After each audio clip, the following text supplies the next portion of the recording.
Bakkansala ba Kaberebere Town Council mu district ya Isingiro batabukidde Sipiika waabwe wamu ne Mmeeya nga babalanga okwenyigira mu kukyusakyusa ebiteeso bya council okwagala okulemesa Town Council ye Kaberebere okwegatta ku municipal y'Embalala. Tukavotinga sequence yetu n'okimanya okavotinga mwena mukavotinga.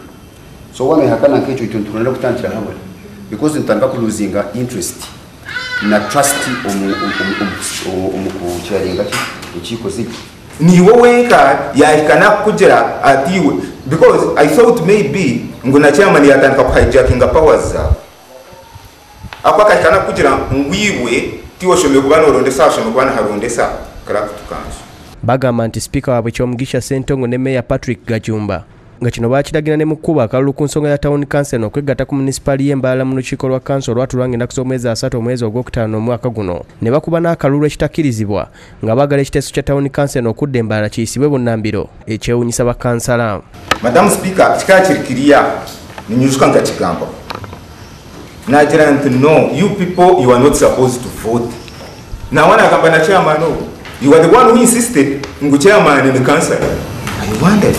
Bakkansala bano abadde bayitiddwa mu lukiiko lwa council okuteesa ku nsonga ezitali zimu baganya okuteesa ku nsonga yonna nga bagala Sipiika ne Mmeeya bannyonnyole lwaki council bagitwalira ddala ng'amaka gaabwe era ne bategeeza Sipiika nga bwe yali tasaanye na kukuba kalulu bwe bali bateesa ku nsonga eno. Sipiika bino abyegaanye ne bamulemerako kakana nga beeyogeredde ebisongovu. You are supposed to be impartial, Madam Speaker. Ushimire okuba impartial. Toshimire kuba n'oteera kalulu. But I wondered why you voted. Can't help it. Listen, Madam Speaker, you gave me a chance. You voted, and I wrote to you, Madam Speaker, now you were not supposed to vote. Bamusabye yetonde, kyaganye nga gamba tasobola kwetondera abakkansala, yadde ng'oluvannyuma bamusinzizza amaanyi n'abeetondera wakati mu buswavu, kyokka nga basinga bamusabye ave mu ntebe nga Sipiika, kubanga buli kye yakola yakikola akimanyi bulungi.